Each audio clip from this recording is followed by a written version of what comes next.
Here at Third Song In, we like to do our part to support young entrepreneurs. You're listening to Third Song In with Chris Derrickson and Tom Polachek, and special guest, young entrepreneur Joe Clemente. Enjoy the show.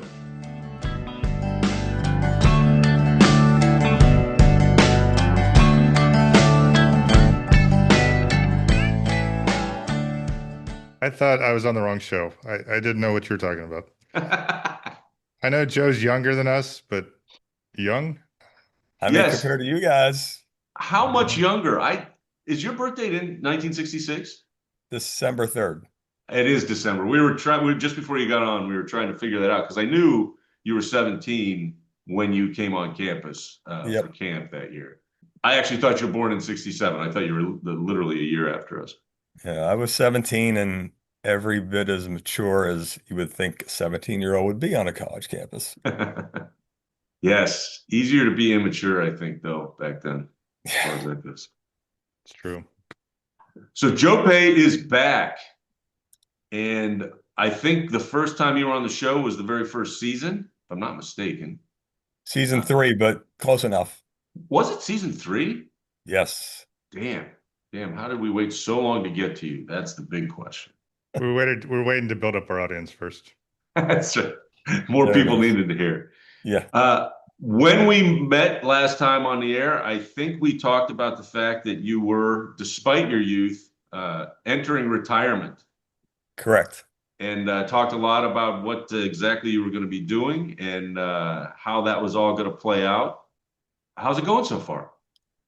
It's been fantastic. I can't, it's hard to put into words the weight that's off your shoulders when you have no work responsibility and your life is truly back to being your life.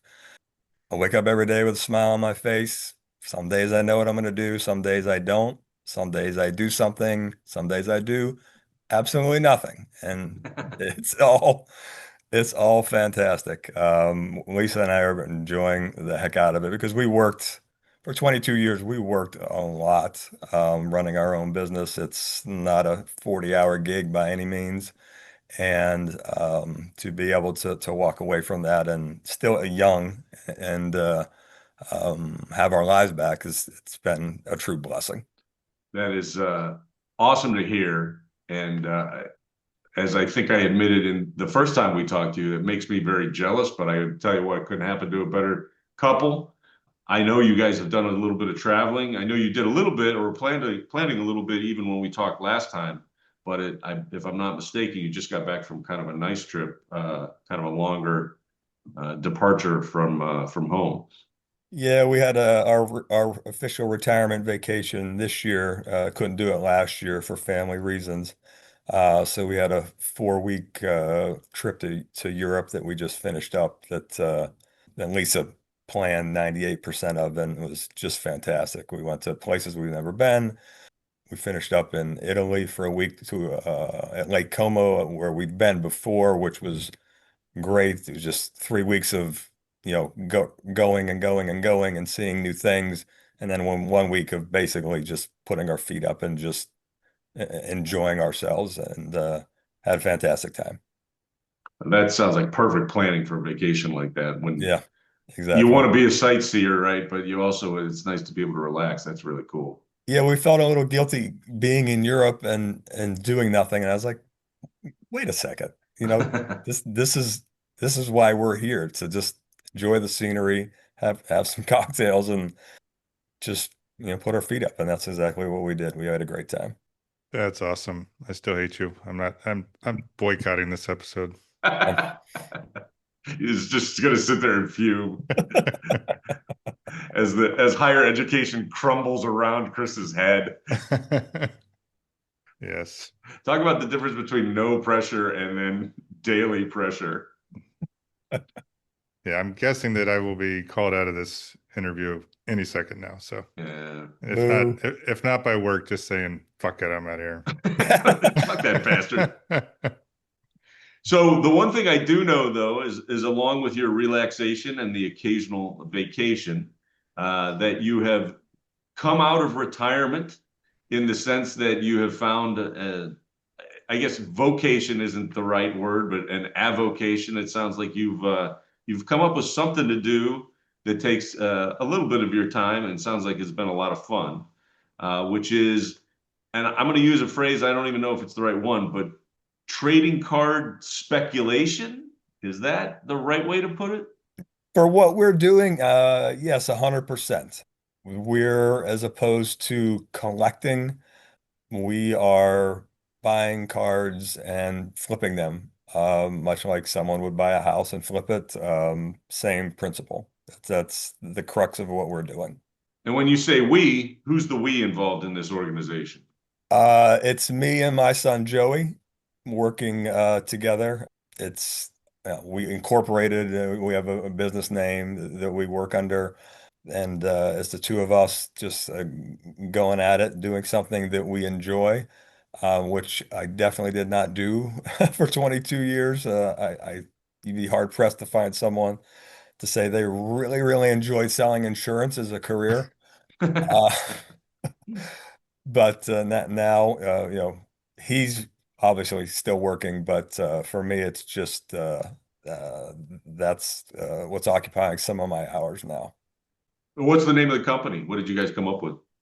So it's a funny story. So at the heart of it, when you're buying these cards, you're looking for unicorns, right? You're looking for guys that stand out amongst a crowd that naturally stands out. So we were going to name ourselves Unicorn Hunters.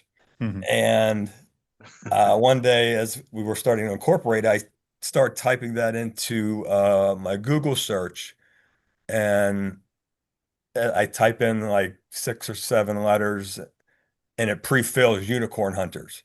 And when that happens, there's some reason for it, and it's usually not a great reason.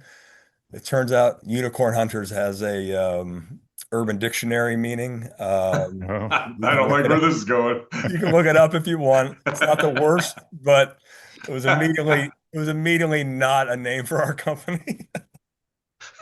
Um, so when we were incorporating, it was last year, and my dad had passed away recently, and our family legacy is that he was the second Joe, I was the third, and my son is the fourth. So we pivoted to we are 3-4 sports cards. Ah, very nice. Very Yeah, nice. yeah, I knew the name, obviously, because I've got some of your plugs here, but right. I didn't really, I really did want to know what it was for because I thought, well, he's not a Walter Payton fan. I don't think that's where it comes from. No, no, just that a truly a personal meeting no one else would get, but Yeah, that's that's what we cool. landed on. How does it work? What do you do exactly? So basically, we're purchasing cards. We're either online, eBay, Fanatics websites, or we're going to card shows. We got another one this Saturday. We are going and buying cards for baseball, football, basketball. 98% of what we do. So we're buying the cards, and we're getting them at a price. We're either getting them graded, which I can explain, and then selling them, or we're just taking them home and flipping them, that next week or next month or the next time baseball season rolls around, they're appreciating, and we're selling them. So is there a stock market kind of resource for cards like that? In other words, can you look online and determine a value pretty easily, or do you have to do a lot of research to figure that out? You can determine value online, like you said, very easily, and you couldn't function these days in this business without it. Back when little Chris Derrickson was going to the corner store and buying a pack of cards, he was going and buying a pack of Topps baseball cards because there was one set of cards, yep. right? I looked it up last night just to give you guys an idea of scale. For Joe Burrow's rookie card for one brand of card, there's 75 variations. Wow. So for using Burrow as an example, there's easily over 2,000 rookie cards of his. And they're different Wow. colors, different patterns, combinations, signatures, or excuse me, autographs.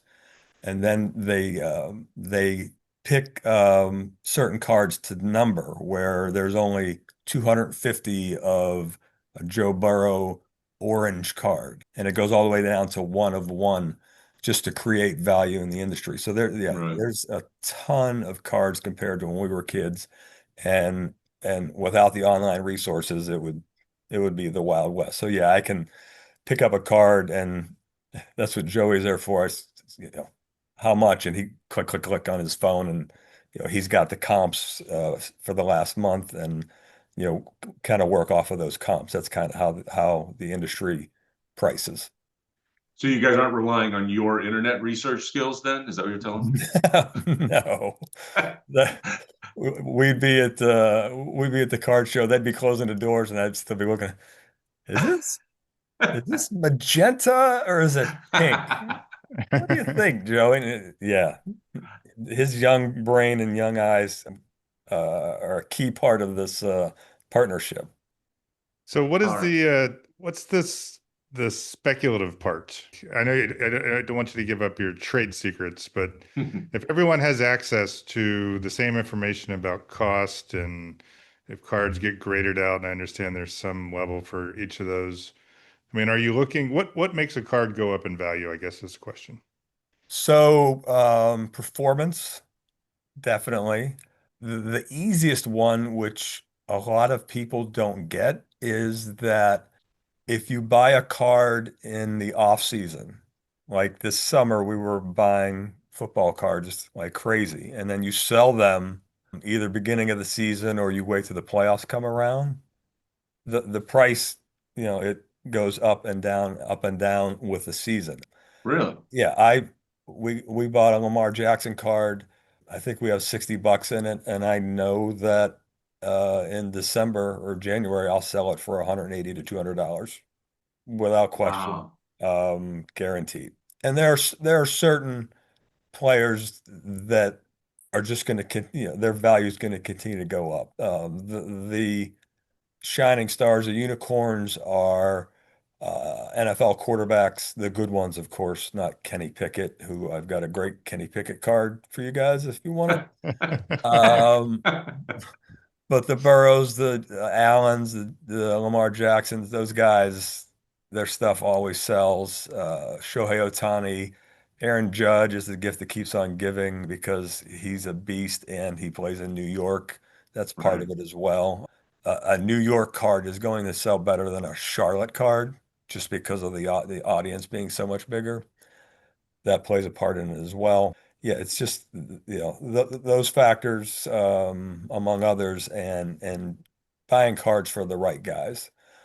Baseball, Chris, you'll find interesting is the toughest because these guys get drafted, and it's a 3, 4, 5 year process before they maybe make the show. They come out with cards immediately, and you've got to jump in or choose not to jump in on those first minor league cards. Hmm. It's crazy. The Pirates currently have the number one prospect in baseball, and he's in Double A, and I, Huh. I know there are cards of his that are for sale for five figures. Wow. Wow. Holy hell. So baseball is a definite challenge where Joey's knowledge of baseball, he's like, we got to buy this guy's card. I'm like, he's hitting 280 in single A. He's like, we got to buy his card. I'm like, all right, all right. And he's usually more right than wrong, but baseball is definitely the toughest. And I should say, and we back up a bit, in addition to the unicorns, the industry is driven, I would say, 90% by rookie cards. Uh, Yeah. a Joe Burrow, again, using him as an example, his rookie card is worth probably 10, 20x versus a card that comes out this year. The rookie cards rule the industry at this point. Do you focus, obviously baseball and football, those are the ones that you've mentioned so far. Do you buy cards in other sports as well? Because I know pretty much every sport has at least one trading card set out there at this point. So we're starting to branch out in the basketball. Those between the NFL quarterbacks and the unicorns that I mentioned, NBA cards seem to appreciate for the alphas, the NBA cards seem to appreciate higher than any other. Like, I don't know how big of basketball fans you guys are, but all last spring, Oklahoma City's best player, Shea Gilgeous-Alexander, his cards were just on a rocket ship because he was going to be the MVP. He was going to win the Right. championship. And, there was no lid on how much his cards increased over like a 3-month period. So we're getting into that as well. I did buy 2 soccer cards. Nice. I just to show that this is a business and not a collection. I was reading an article on ESPN about, I think I'm getting this right, Lamine Yamal. Oh yeah, he's the kid. Yeah, and I'm reading an article, and the coach says he's a once in a 50-year talent. I had cards of his within 20 minutes. No kidding. That Yeah, that's interesting because there are all these like 15 and 16-year-old kids that are playing, at least in the Premier League, right. and La Liga. And I mean, how do you know? I mean, how do you know? You got to literally. There was a 15-year-old that played a week or two ago in the Yeah, Premier League. I saw that when we were Oh. in Europe. That was big news, and I got his name in my queue. His cards aren't out yet. Yeah, you.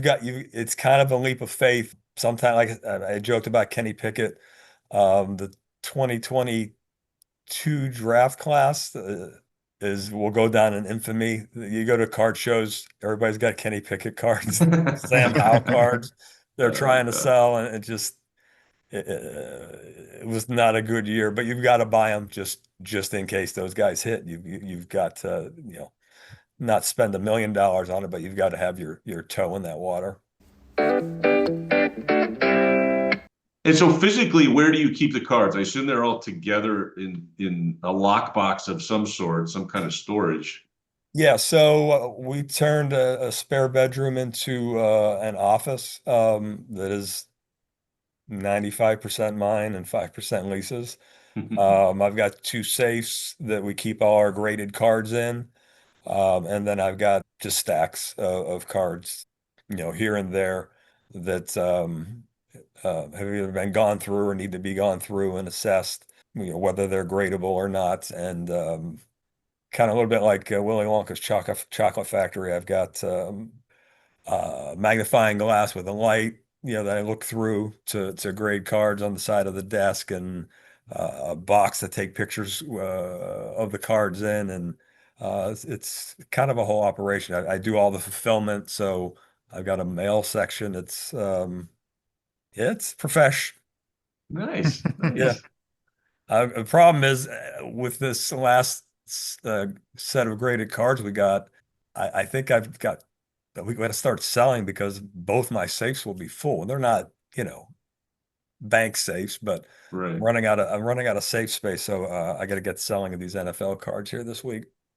And is there, just in terms of the storage side of things, the kind of day-to-day stuff, do you just have everything on a spreadsheet, or is there specific software that you end up getting that allows you to organize and keep track of? Because if you got 2 safes full, I'm sure it's not like you can remember a specific card at the drop of a hat, or at least I wouldn't. Yeah, we've got a spreadsheet with the graded cards we have. It's not that hard to remember what you've got. I mean, I probably know 90% of my graded cards. Right. I know what I have, and the grades that I have on those cards. It just kind of locks in. But yeah, part of what I'm gonna be doing this week is I've got a monster stack of non-gradable NFL cards that we want to get up on the website before the season starts. So I've got to go, and those I'm going to go through and like, oh yeah, I've got this Aiden Hutchinson card that I've been waiting to sell because he had a broken leg last year, and stuff like that that I've forgotten that I have that I need to go through. So speaking of that, obviously you have a website. Obviously, that's where you kind of do the business end of things. Where, if somebody wanted to see what cards you have available, is there a place to go? Yeah, we just have an eBay store. We don't have an official website. And I think I sent you the link. It's interesting. It's not so much there are companies that have sold millions of cards on eBay and they have an official website that you can go to. Hmm. But for someone that's a small fish like us, it's someone searching for your card. Having cards that people want is the trick. Like I know when I put my Lamar Jackson card up that probably, 25 people will see it in the first day because they're searching for Lamar Jackson. Hmm. And you got to put the right keywords in for it to pop up on their search. My innovation, and it actually works. A lot of people will just put a description of the card up on eBay. I started using emojis like flames. Oh yeah, And for someone like Otani or Judge, I put some flames with a picture of a goat. really? And that stuff catches your eye because Yeah. these kids are just, just on their phone, just flipping, kind of looking through cards, and something's got to catch their eye. And it actually works. My Huh. cards with emojis sell quicker than ones without. So Look at you! Look at um, you, internet genius. it's so stupid. But you've got to come up with ways to stand out. And like I said, without people going to our website because nobody knows Right. we exist, it's someone searching for that specific card. Well, for our purposes, I do have the link you sent me, and that will go on our website, thirdsongyoumpodcast.com, under the as mentioned page, the drop down. We'll have that eBay link. I'm going to read it once. It's one of those with a million backslashes and stuff, so I'm not sure how helpful this is when you're listening to it while you're driving your car. But it's ebay.com backslash USR backslash 34 spelled out underscore sports underscore cards. But more importantly, we'll put the link on the as mentioned page, and we will put the as mentioned page link out on social media on Blue Sky and Facebook and what have you. What's the working relationship like with doing this with your son? It's been a nice confluence of time and ability. My big factor that I can lend to it is time. I can do the order fulfillment. I can, Yep. organize the cards, all that. But without having someone younger that is more in tune with what's hip, if you will, what's trending, what color cards people like versus others, things like that, I would be floundering because I'm a 58-year-old guy in a 20-year-old industry. And I say 20-year-old, we did one card show just as an aside, we did one card show. I had some 12-year-old squeezing me for $10 on a card. And I'm like, and I'm like, fuck you, kid. I'm not gumming down to your price. You're walking away from this. I don't care. And he walked away. He walked away. He's like, I can't get there, and walked away. I was little son of a bitch. But Joey brings that knowledge, and especially like I said with the baseball, baseball was what he played in college. It's his first Yep. love. And like it's crazy. He'll pull some name up and say, look this guy up, he's going to be a dude. And I'm like, I'm looking at minor league stats and just going, okay. And Wow. he's more right than wrong. So it's a good collaboration. And something as simple as when we go to these card shows, they're not like the one we're going to this weekend. It's at a union hall. The lighting isn't great. Yeah, I have to give them the card to look at and say, hey, is this card in good shape? Because I can barely make it out. And his young eyes come into play all the time. He's like, yeah, we can't buy this. And I'm like, okay, I just put it down.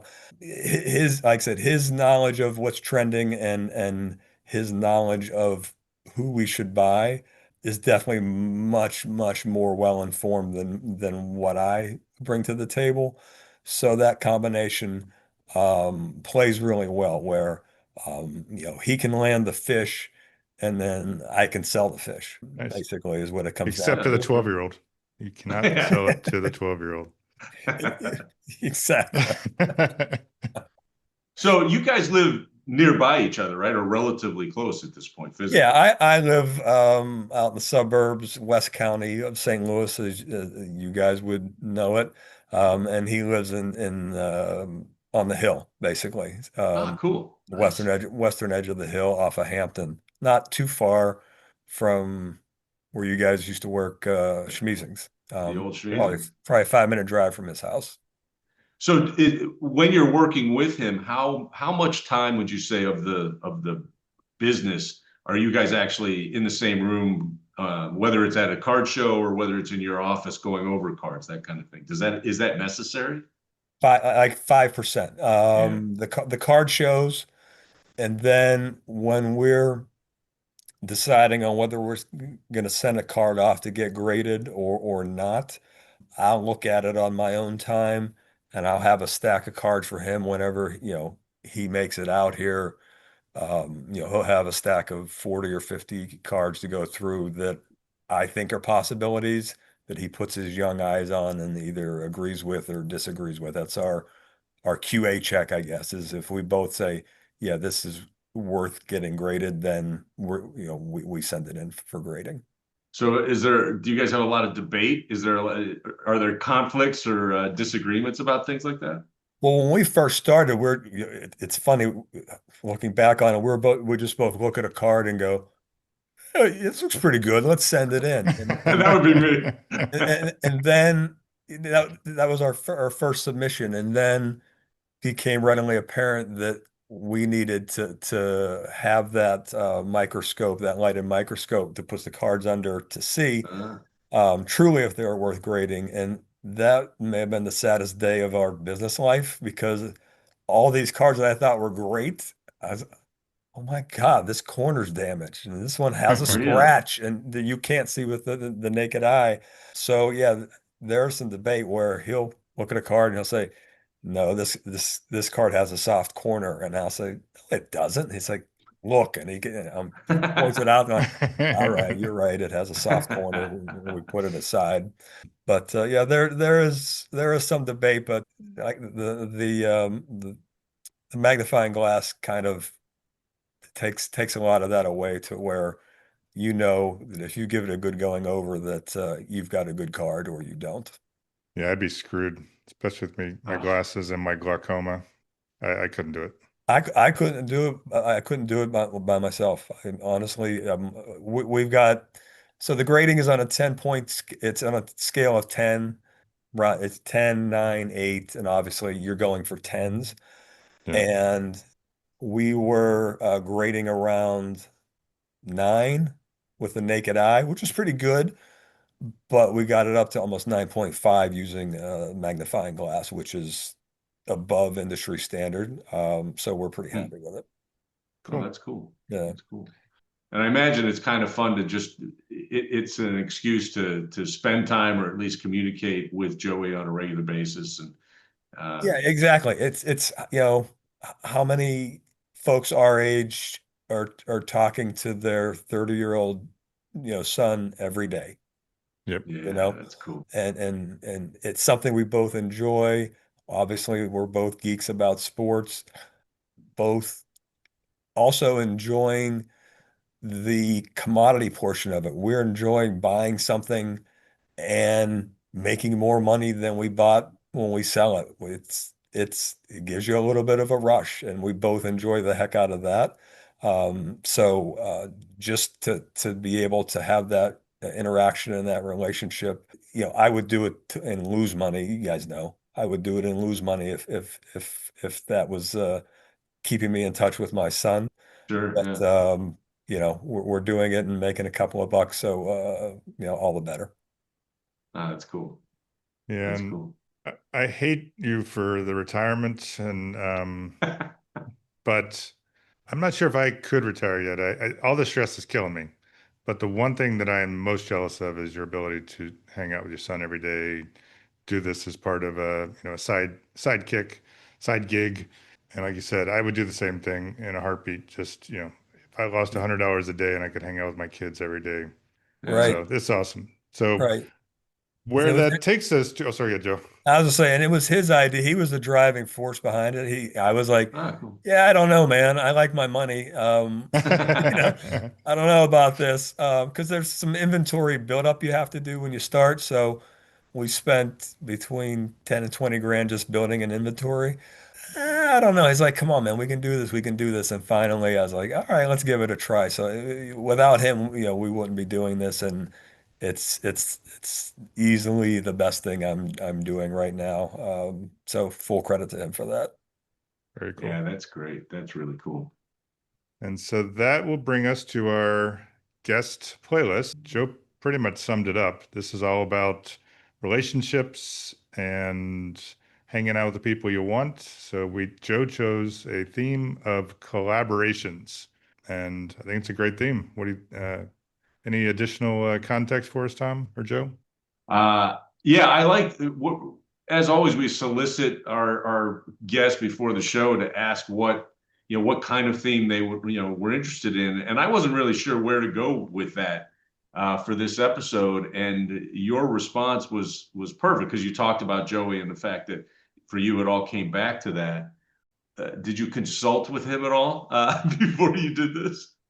No, although he's coming around, his music tastes and mine aren't a perfect dovetail by any means. He's like most suburban white kids. He was into rap as a teenager, but he did go see a Linkin Park concert last week, so he's coming around. Nice. There you go. But yeah, like I said, our music tastes aren't 100% compatible. So this list was mine in the making. And I do, before I start my list, I do want to give a shout out to my daughter Marissa, who I apparently did not mention in my first podcast appearance. I just want to say that Marissa will have 0% interest in 99% of what we're talking about today, but we'll still listen to the full episode because that's the kind of That's person she is. That's very nice. So sorry, Marissa, no Tay-Tay songs on this playlist. So our theme is collaborations, which, at least from my perspective, doesn't necessarily mean duets, which is kind of one way to look at it. And I think we all probably have at least one song or more that are people would refer to as a duet. But I think I do think that this is a great. It has the potential to be a great playlist just as a result of trying to mash people from different genres or different walks of life together in music. So, as is always the case, Joe, as our honored guest, you get to go first and pick the first song for this week's playlist. Fantastic. I'll come out hot and list what arguably is a top three collaboration of all time. And that's Under Pressure by David Bowie and Queen. I don't know that that's up for debate. That song is just that good. You've got two alphas in the rock industry at the heights of their powers coming together. I learned doing research unplanned and Ah, putting this song together. Queen was in the studio and Bowie came by or dropped by to say hi, maybe put something down. When he walked in, this song was not in existence, and they hammered it out over a long day and came up with it. I just think is, that's amazing. greatness. Um, Yeah, that's the one where you can hear the like you online you can search and find like the isolated audio of them singing. No auto tune, no anything. It's just so impressive. right, right. Another thing I found out about the song, just doing a little bit of research, and this made me so sad, is that they never sang it live together. Huh. Really? The first time Queen played it as part of their set list until Freddie Mercury passed. But the first time that Bowie sang this song was at the Freddie Mercury tribute concert. He sang it with Annie Oh, Lennox. wow. That was the first time he sang it live, which is sad to me. Yeah, Hmm. yeah, I agree. Although that's probably a pretty cool version too. Now that I've never heard that version. I didn't listen. Yeah, I didn't listen to it. I'm going to, but yeah, like I said, just a true classic to start the list. For Anytime sure. that song comes on the radio, it puts a smile on my face. All right, number All two right. goes to Chris. Yep. And this isn't a duet. I tried to do what Tom did too. I looked at some duets, but tried to do usually a little more offbeat collaborations. And one of my favorites, and this is like my brand loyal thing, where if I like a song by somebody, I branch off and try to listen to all their stuff. But I was already into Steve Earle. He did a song with the Super Suckers called NYC, which is a great song about heading up to New York to earn your fame and fortune and not making it and hitchhiking back home. Super Suckers mostly play the hard rock and music behind the scenes. I tried to get into the Super Suckers and it didn't quite work out as well as I'd hoped. They're a little more they're they're punk, which I can get into, but they're also a little more juvenile in some of their stuff. The lead singer's name is Eddie Spaghetti, which I'm thinking might be a stage name. So He could be Italian. it could be. I suppose. I've actually seen them live in Joliet. They played a show in a building where my office used to be. Our office was on the fifth floor, and the bottom were businesses, and there was a club there. I went. There were 30 people there. It Yeah, was crazy, and they still put on a good show. But you're right about, especially live, very punk, very loud, very obnoxious. yeah. So did he speak with an Italian accent? He appeared to be American. I don't think he was Italian. But they had a bass player. He played a stand-up bass during the show, and at least five times every song, he would pick up the bass by the neck, and then there must have been a handle on the back, and he would hold it up over his head, like swinging it around, and then bring it back down and play it again.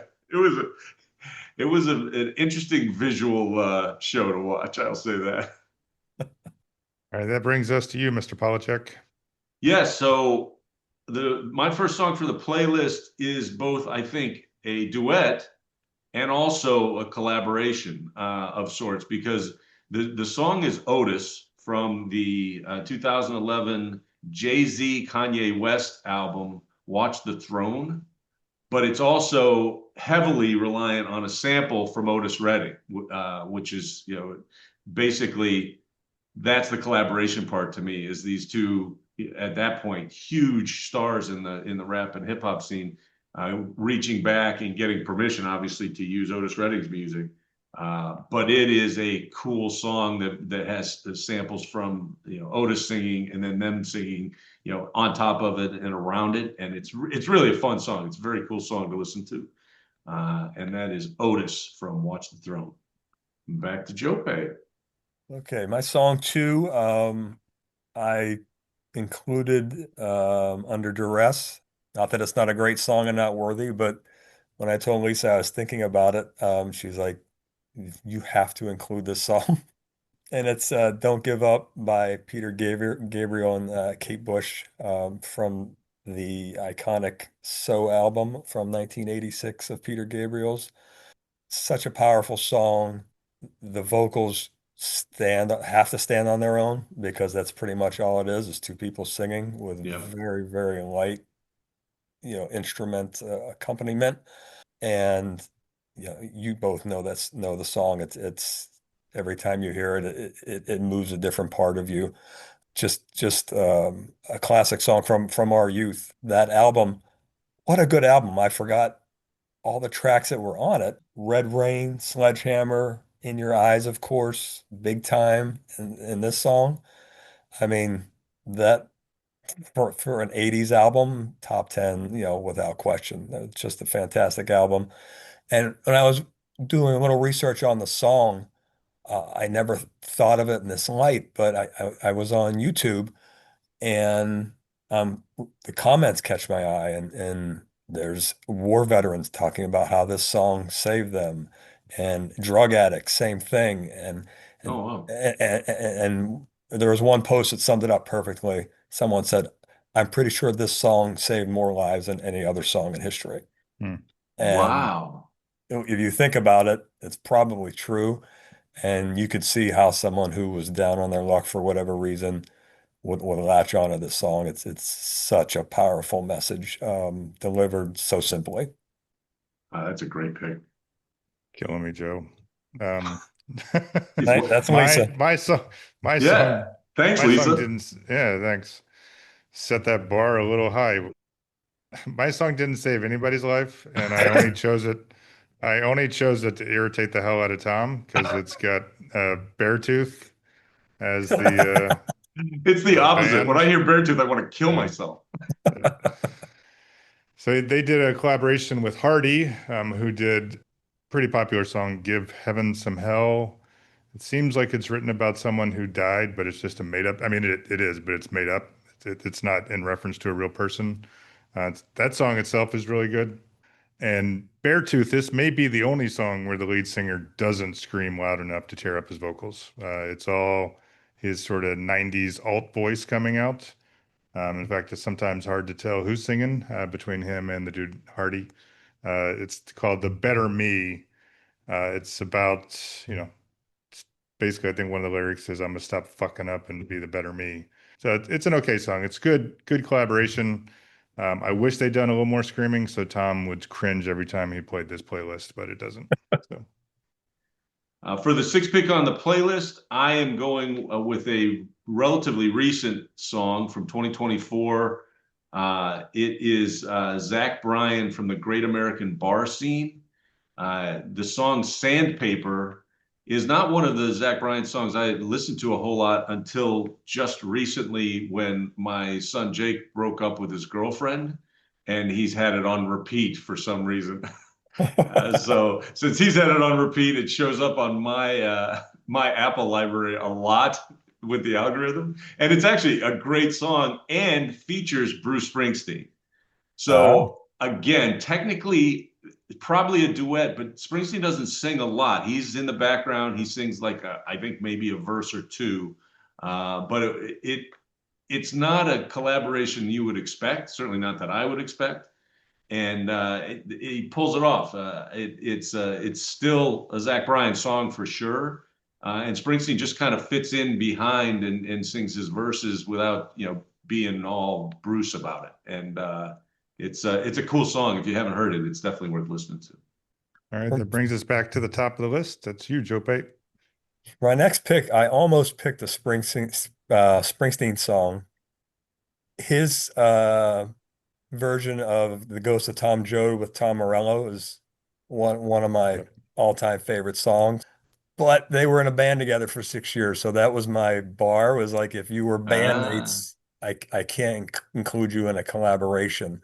But quick shout out to their version of The Ghost of Tom Joad live. It's unbelievable. Anyway, I did pick a Tom Morello song. I did want to put a rock and rap collaboration in here because I Yeah. think inarguably the most important collaboration of all time was Run DMC and Aerosmith playing Walk yeah, This yeah. Way. That changed culture forever. So I have a Tom Morello collaboration with, I'm going to get this right, LaKaylee 47.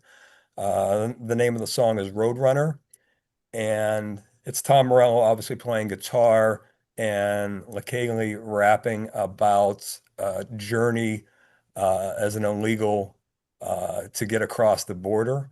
If you guys haven't listened to it yet, this girl raps powerfully and angrily. She brings it like no other. It's very distinct, very unique. When you listen to the song, you'll feel something. It's really, really powerful and probably my favorite Morello collaboration. He's done probably like 50 and has like 3 albums of just collaborations. Anywhere from this to Chris Stapleton. There's one with Ike Riley that you guys would probably like. I mean, all Mhm. across the spectrum. But this one is fantastic. And like I said, I did want to pay homage to Walk This Way. That's awesome. I have not heard that song. I'm really curious to hear that one. That sounds very cool. All right, Chris, you're up. I think this is one of the greatest collaborations. I'm not sure how it's going to play on our playlist, but I'm going to include it anyway. Before I do it, I'm going to throw out a song. I'd have to go back and check if I used it for one of our drinking episodes, but one of my favorite collabs is by a band called the Small Stars. They only recorded 2 albums, but they did a collaboration with Joe Ely, and the song is called "That's What God Made Whiskey For." And it's a great, great song. But I feel like I've probably used that one before. I know I've put it on playlist for you, Tom. But back to the greatest collaboration ever. I will play it during the non-Christmas season, which is how I'm hoping this plays out. But I'm going with Bing Crosby and David Bowie, Peace on Earth, Little Drummer Boy. Ideally, the live version where they performed on TV, because I've listened to the studio version, which is fine, but it's not as good as the banter between the two of them. So that's what I'm going with, dudes. That was a curveball if I ever saw one when I saw that on the outline. I said, did not expect to be talking about Bing Crosby this morning. That's awesome. I Yeah. have there's no chance. I mean, one, I don't know if we'll be recording by the time Christmas comes around. And two, I don't know that we'll have a playlist that it'll work with. So I'm going with it. Well, and it's another David Bowie, right? And Yep. but it's another one of those where I'm sure if you isolated the audio, I mean, two amazing voices in one song, very much like Under Pressure, although a little more holiday centric. I'm not sure how many lives it saved. Tom, if Never you know. pick Elton John and Kermit next, Oh, I think we just need to close up shop. it ain't easy being green. That's what I should have picked. I'm sure. Well, my last pick for this playlist is definitely a collaboration as opposed to duet. There's an old blues singer named R.L. Burnside that's I think been performing since the late or had been performing since the late 40s, early 50s. Amazing blues guitarist, really kind of old school Delta blues kind of guy. But in the late 90s, he collaborated with a producer named Tom Rothrock. And Rothrock would create these songs around Burnside's music, adding like dance and EDM type of production to them. And he put looping and there was sampling in there as well. And it really gave Burnside, who was always just kind of a low level, kind of famous blues guy, he ended up as a result of this album called Come On In. He toured with John Spencer and the John Spencer Blues Explosion, and he got radio play with these kind of crazy mashups of blues and electronic type of music, and hip hop to a lesser extent. But it was very much a full-on collaboration between this old blues guy and someone who had his finger kind of on the pulse of what was going on in the late 90s. There's a song called It's Bad You Know from the album Come On In. I know we listened to this song back then, or at least I know I put it on quite a bit. I went out and bought a bunch of R.L. Burnside as a result of this, going back to like his traditional stuff. But then afterwards, he did some more albums. And I don't know that he collaborated with the same producer, but he was doing kind of the same stuff. And it was really great because it gave him a boost at the end of his life and his career, and really created some interesting, I thought, new music at that time. Which leads us to the final song of this playlist, and Joe has the honors. Okay, the final song I picked has a tie-in to the theme, what we've been discussing all morning. The name of the song is Cult. It's a collaboration between Grandson, Hmm. Josiah, and Steve Aoki. I like Grandson a lot. I try to support young rockers when I can because there aren't a lot of them. And some of his stuff is really good. His song Blood in the Water is probably the most popular one you guys may have heard. But the song, I like the song. It's fast paced. The beats per minute are up, so Andy will be happy. Um, I wanted to include a Steve Aoki song on the list because he is the all-time king of card collecting. Uh, Really? he recently submitted a large number of cards to the main grading company. They have storage where you can send your cards to be kept, and when you want to sell them, you just click a couple buttons and they go for sale. Um, 35,000 cards he sent Oof. off to the PSA locker for storage. Whoa. To Wow. give you a scale, Joey and I just got 62 cards back from the PSA company, and that was a large number for us. He shipped 35,000. His Wow. his collection his collection is easily nine figures. Oh my Wow. God. It blows your mind to think that someone has over $100 million worth of trading cards and Pokemon cards and all the other stuff too. But I had to get Steve Aoki in there just for that reason. That's awesome. And I do like this song. I'm not a big EDM fan. The beat dropping in this is subtle and I think very well done. And like I said, if you haven't listened to Grandson, give him a listen. I think he's a young up and comer that is doing good things. Cool. Yeah, that's great. And that is a cool tie-in to as you Yeah, said, to what a way to wrap it up, man. You outdid yourself this episode. really Thank you. did. Thank you. So this playlist will be available wherever you stream your music. Actually, by the time you hear this episode, it will already be out on Spotify, Apple Music, Amazon Music, YouTube Music. Search for a third song in playlist. We never quite know what we're going to actually title the playlist. At least right now, it'll have something to do with collaborations. But you can find that and all of our special playlists wherever you stream your music. So next segment we have is post facto. It's a mistake. It's a mistake. Post facto is where Tom and I correct things we got wrong in the previous episode, follow up on things we mentioned and didn't complete, and complete sentences that we didn't complete in the previous episode. So what do you got for us, Tom? Just a couple things. In our last episode, we were talking about romantic comedies, and I made a statement that I thought Woody Allen had been married to Diane Keaton. That didn't sound right to me. I went back and looked. There were a bunch of movies. He put her in a bunch of movies, and they were in a romantic relationship, which I think is why I thought they were married, but they were never married. I think I was confusing her actually with Mia Farrow because of all the that craziness with her adopted daughter, who he eventually did marry. Turns out he also never married Mia Farrow. So he had one wife early who he got divorced from, and then he ended up marrying Mia Farrow's daughter. And he's a weirdo, is what it comes down to. The only other thing I wanted to mention was that also as a result of the romantic comedy episode, you selected Love Actually in our draft. And Yep. I realized I had never watched that movie. So the last weekend, or maybe it's a week ago now that I think about it, I watched Love Actually, and it's fine. It wasn't as great as I thought it was going to be because it had that British cast and Hugh Grant and actually a lot of people we talked about. But it was a fucking crazy mashup of stories. Like it Yeah. did not make sense that all of those stories were together. But it was fun to watch, and I get because a lot of people love that movie, and Yeah. I finally Actually. watched it. Yeah, actually, they loved that. Anyway, those are my post factos. Chris, do you have anything for post facto this episode? I don't. I'm just starting to read The Definitive History of Canadian Rock, the reemergence of Canadian rock.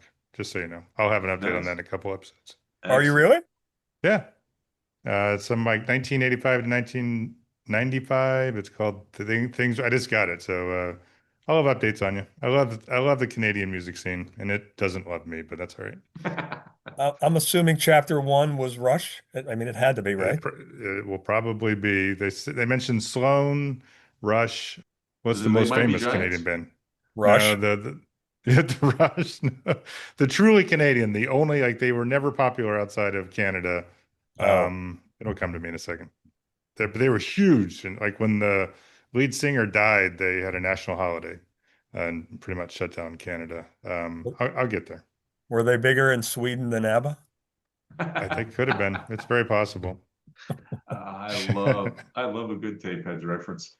So for possibly the first time ever, our guest has a post facto, and I really don't want to let you talk about this, Joe, but I think you deserve to talk about this. Well, thank you for allowing me to point out this. I'm sure it was just an innocent a mission, but about 6 months ago, I was on the website reading a blog, and I noticed that you had a gallery of pictures of guests, and I was like, "Oh, that's cool." And I flipped through the gallery of pictures, and it occurred to me that at least one was missing, and that was me. And I flipped through it again, and I was like, "Hmm." And I showed Lisa the computer. I said, "Flip through these pictures," and she says, "It's a bunch of pictures of people I don't know and Andy and Liz. What's your point?" I said, "Who's not on there?" And she's like, "Oh, yeah, you're not on there." So I took the opportunity the other day to point that out to Tom that there was a glaring omission on your website that needed immediate attention. Yeah, and my first response was, "You're full of shit. Your picture's on there." And then I looked, as we were talking on the phone, I looked and said, "Ah, God damn it." I think you said something like, "Oh shit, I better check and make sure I didn't leave any other important people off." I'm not sure I put it quite that way, but okay. I will say it has been remedied. By the time you hear this episode, Joe's picture is on the website. So go to thirdsonginpodcast.com, go to words and pics or pics and words. I'm not sure what it says. And you can see a picture of Joe with his third song in mug. And this is my chance to apologize for not getting your picture on there when I thought I did. I apologize to Jope. I blame Tom, We Chris. we I blame think Tom about you. 100%. We think about you all the time. We mention you on the show. You are with us in spirit all the time, just not on our website. Right, right. I would say that probably there are probably more references to Jope, like offhand references that listeners are like, "Who the fuck is Jope?" Yeah. More than anybody else, I would imagine. Nice. Next up, we have our staff picks. Just around the corner from you. Staff picks is where Tom and I try to recreate the old experience. Yes, we're old. Walking into a video store, which you may not even know what that is, record store, and seeing the recommendations by the staff that work there, checking something out that you may not have known about or may not have thought to check out. So this is where we recommend new stuff or stuff that's new to us. So I will go ahead and get us started. Not surprisingly, I went with a song, and I went with a song from a band from North Carolina, Rainbow Kitten Surprise. I know I've put some of their stuff on our playlist before. They just came out with a new song called 100 Summers. And I will say I've been a little skeptical. They're very eclectic, and I've not liked the last couple of their songs that they've put out. They seem like they're becoming a little too into themselves. But this song sort of recaptures some of the magic that I like about them. And I particularly like the lyrics of this song. The chorus is the fucking once upon a motherfucking time. I want you, I wanted you, I wanted you. And then it's about 100 summers have gone since he was with her. Obviously isn't true, but he repeats that quite a bit. The fucking once upon a motherfucking time, which I just found to be a very, very insightful and clever and subtle use of lyrics. So my staff pick is not a new film, but it is new to me. It is on Hulu. It's a documentary that came out in 2018. I'm not sure why I didn't know about this movie, only because it was nominated for an Oscar for Best Feature Documentary. It won Best Documentary at a bunch of film festivals, including Sundance. And it's not like I'm plugged into the film world or anything like that, but that seems like enough that it should have at least come across my radar. The movie is called Minding the Gap, and technically it's a skateboard documentary. And that's how I became aware of it. I was researching for an earlier episode, and it had I think it was the Hollywood Reporter had a list of the 25 best sports movies. And this movie showed up on that list, like 19 or 20 on that list. And I thought, I've never even heard of it. And what I will say is, it's not really a sports documentary. I don't know why it was on that particular list, but it is a really powerful film that follows a bunch of kids who they all skateboard. That's the tying in thing for all of them. But it's not like they skateboard in competition. It's not like they're famous skateboarders or anything like that. It's just a thing that brought a bunch of these kind of down and out kids Yeah. who live in Rockford, Illinois, Oh, together. jeez. And the documentary, the creator and the editor, director of the documentary is a kid named Bing Liu. He's an Asian kid who grew up in Rockford, and it follows his buddies. And I don't know, in skateboarding in that world, there's a lot of filming of stuff. They film all their tricks. It's all Right. YouTube. And that's what this kid did. So he's in it a little bit, but it's mainly these friends of his, and they all have problems. They all come from broken homes. None of them have money. And there's footage though that goes back, I think it came out in 2018. I think the footage goes back as far as like '08 or '09, because you see film of these kids when they're much, much younger, like they're 12 years old. And it follows them through their, early to mid 20s, I think.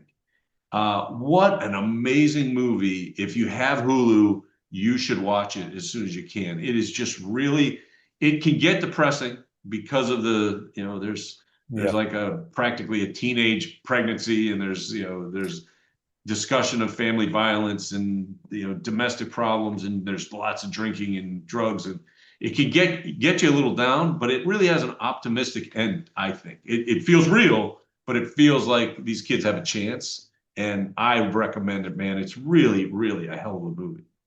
I do have Hulu, and I'm going to check that out. That sounds really good. I'm a sucker for any sports documentary or documentary adjacent Yeah. programming, so I'll definitely check that out. Like I said, the skateboarding is why they threw it in as a sports movie, but I think it was just somebody in that newspaper that was just like, I want to tell people about this movie. How can I shoehorn this thing in there? And I'm glad they did, because I would never have heard of it otherwise. Yeah, yeah.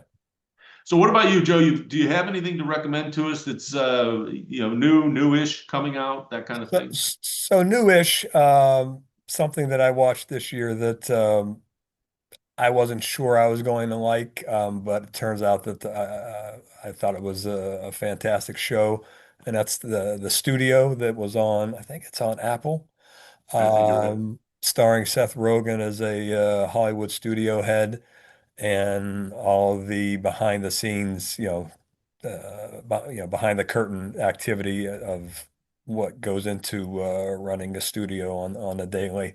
I wasn't sure about it because Seth Rogen is Seth Rogen. You either love him or you're tired of him at this point.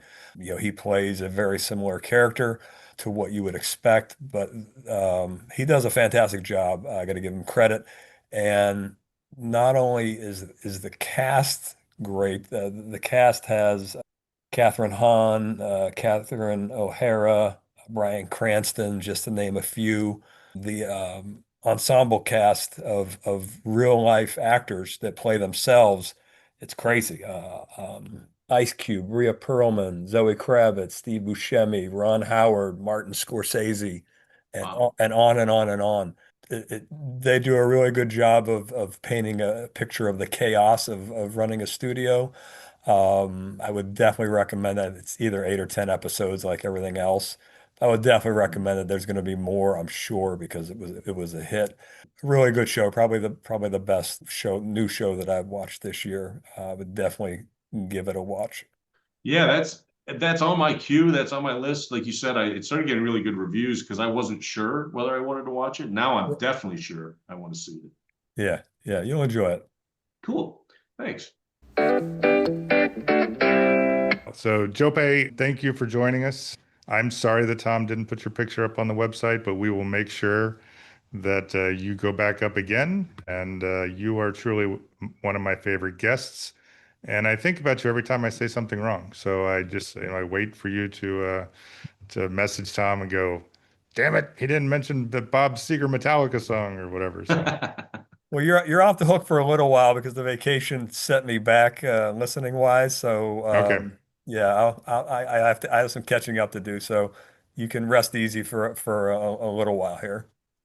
Yes, please don't take the fact that I forgot your photograph on the website to indicate that I don't appreciate your being on the show. We've been looking forward to you coming back. And when we started to talk about it, I think it was your idea to talk about the card stuff, as well as the collaboration with Joey.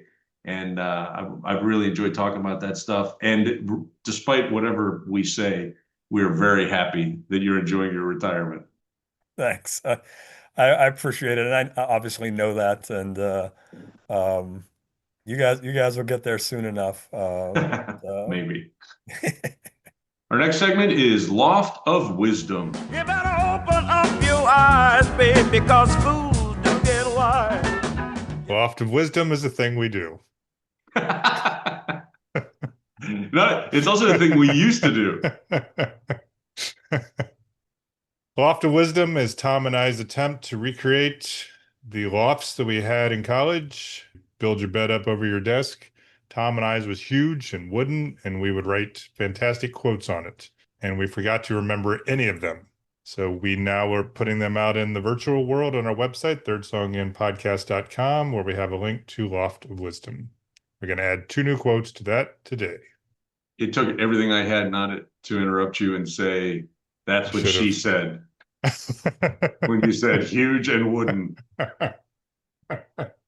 You should have been. Let me start because mine's dumb as fuck, but I'm gonna do it anyway. So this weekend, I went shopping to one of these craft and thingies. Like they have food and crafts, and like each little stall is a different vendor. So it's almost like a indoor farmers market type of thing. Mhm. It's pretty cool. I went past this one that had a bunch of fucking stupid cat shirts, and I was just like, whatever. And then I looked back and one of them said, "Get in, loser." And I was like, huh, that's kind of interesting. So I walked over to it and read the whole thing. It said, "Get in, loser. We're getting tacos." And it was a bunch of cats sitting in a car, and it was as pink can be. And I still wanted to buy it. It was like the dumbest thing that I've ever seen in my life. And I was like, there's no way. Like, it's almost like the loft is telling me that I have to put this quote on it. So, and I'm going to put a picture of that. I'm going to put a picture on our website.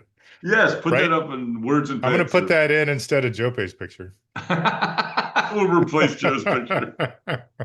So the first quote for this episode is, "Get in, loser, we're getting tacos." I like it. I like it. And I absolutely believe that would have gone up on a loft in 1986 or 7, Yes. whenever that was. I agree. My quote is not quite as silly, and I can remember taking it deadly seriously when I first heard it. It goes along with the theme of collaboration, and it goes or it comes from the movie Eddie and the Cruisers, which I love that movie. You know, if you rewatch it, it's not really that great a movie, but I just thought it was the coolest, most mysterious, deepest thing I'd ever seen back when it came out. But there's a conversation between Eddie Wilson, who was the lead, kind of the lead character. He was dead, but most of the movie is flashbacks. Played by Michael Pare, who was the cool, rock and roll lead guy of a band. And he was talking to Tom Berenger's character, whose name was Frank. His nickname was Doc Ridgway, and he was the kind of like the Ivy League educated guy who played in the band but wrote the lyrics of the songs. And they were sitting, I think it was after a gig, they're sitting out smoking a cigarette after they just played a gig somewhere. And they were talking about writing music and what it all meant. And Eddie looks at Doc and says, "Words and music, Doc, words and music." And again, that would have definitely been on the loft. To me, at that time, that would have been the deepest, most philosophical thing I could have ever heard. It sounds kind of corny right now, but it does go along with the idea of collaboration. And I love that movie. I do still watch it, even though it's a little painful sometimes to watch it these days. Yeah, I think it's slightly deeper than "Get in, loser, we're getting tacos." Yeah, I suppose it is. Although, there's something to that too. Yeah. All right, that brings us to the focal point of our podcast, our playlist picks for the episode. Tom and I do a playlist for each season. We each choose a song to add to the playlist. Ideally, it lines up with the theme, and we publish those playlists on Spotify, YouTube Music, Apple Music, and Amazon Music. So what's your choice for the playlist, Mr. Polachek? I stuck with Eddie and the Cruisers. I went to the soundtrack of Eddie and the Cruisers. By the way, there's a sequel to Eddie and the Cruisers. It is called Eddie and the Cruisers 2. Wow. It Huh. is, yeah, it's Eddie and the Cruisers came out in 1983. I'm not sure when Eddie and the Cruisers 2 came out, but you don't need to watch the sequel. It's really not very good. However, I love the soundtrack from Eddie and the Cruisers, and it's very Springsteen-esque. I think part of the idea was to make Eddie be kind of a Bruce Springsteen type of character, and they have a song on that soundtrack called "On the Dark Side," and I think he really sounds like Bruce in that. It's not Michael Pare singing, by the way. The soundtrack, the entire soundtrack is done by John Cafferty and the Beaver Brown Band, and they were apparently a relatively well-established band, rock and roll band back then in the '80s, and they got a lot of heat, I think, from the soundtrack, and they certainly came out with some other albums, other work after Eddie and the Cruisers. But I've listened to it and it's okay. It's not bad, but it's I think just the connection to the movie. Just love the movie. Love the song "On the Dark Side," and again because it was words and music, Doc, words and music. I felt like it was a good addition to the playlist for this season. And I know that song. I like that song. You were way more into that movie and the soundtrack and even John Cafferty for a little while Yeah, afterwards. That was your thing there. it was for a little bit. Joe and I seem to have, even though we've not hung out for the last 30 years, some connections in our musical interests. And Yeah, I I feel noticed like, that actually. yeah, I feel like Joe would really like this song. It got pretty popular. It came out during Black Lives Matter, and in many ways was probably a theme song for it, at least one of the many important theme songs. And it's the song Just by Run the Jewels. I chose it because of the guests that were included on that, which included Zach De La Roche and Pharrell Williams, both who had really cool parts on this. And Zach De La Roche is screaming at his best in this song. And I really, really like this album, and I love this song. I probably played it 100 times when it first came out, and I'm not a huge lover of rap music, but this one's probably in my top 20 all-time songs. I really like it. So, and Oh, because cool. of the guests and the collaboration. So, how about I just stop talking and recommend Just? You can listen to it on our playlist. As I said, they're on all the streaming services, and this is shaping up to be a really good one. Third song in is recorded in Chapel Hill, North Carolina, Joliet, Illinois, and Wildwood, Missouri. Once again, we want to thank Joe Clemente for being our special guest. You can find Joe's burgeoning sports card business on eBay. The link will be on our As Mentioned page at thirdsonginpodcast.com. The company is called 3-4 Sports Cards, and if you search for it on eBay, it is spelled out THREEFOUR _sports_cards. Look for Joe and Joey's business and support them any way you can. You can email us at thirdsongin@gmail.com. Please send us your questions, your comments, any suggestions for future guests or episode topics. And let us know what you think the best collaborations have been, whether it's music, film, or otherwise. Yeah, I'd love to hear some suggestions on that. Good idea, Tom.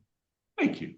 Check out our website, thirdsonginpodcast.com. As Tom mentioned, you can find the As Mentioned page there with information from all of our previous guests, including the most recent, Jope. We also have our staff picks on there, our Loft of Wisdom, and links to listen to the podcast, to listen to any of the playlists. We try to put new information up there on an almost daily basis. Please follow us wherever you do listen to your podcast. Rate and review us. Give us all your goddamn stars. We need stars. We survive on stars. You can find us on Spotify, Apple Podcast, Amazon Music, and YouTube Music. Please tell people about the podcast. Download it, share it. You know, just it's like sports cards. You need to share it. You need to tell people. Although we are a little, raggedy around the edges, so we may not be rated the highest, but I agree with the analogy. The corners are soft. The corners are soft. That's what it was. Tom and I do a playlist for each season, just added 2 new songs to it. Every time we have a special guest, we have a special playlist. You can find all of our playlists by searching for Third Song in playlist. There you go. There it is. You can find us on Facebook. You can find us on Instagram. You can find us on Blue Sky. Search for Third Song In. Friend us, follow us, share us. We like to post other pictures, other content in general, like short videos occasionally, give you a little peek behind the curtain. But you can also find links to a lot of our guests and what they have coming up most recently. Tom and I do a blog each week. We put that on our website, but we also make it available through Substack. So you can subscribe to Third Song In on Substack and get our blogs delivered straight to your inbox. You've been listening to the Third Song In with Chris Derrickson and Tom Polachek. Thanks for listening.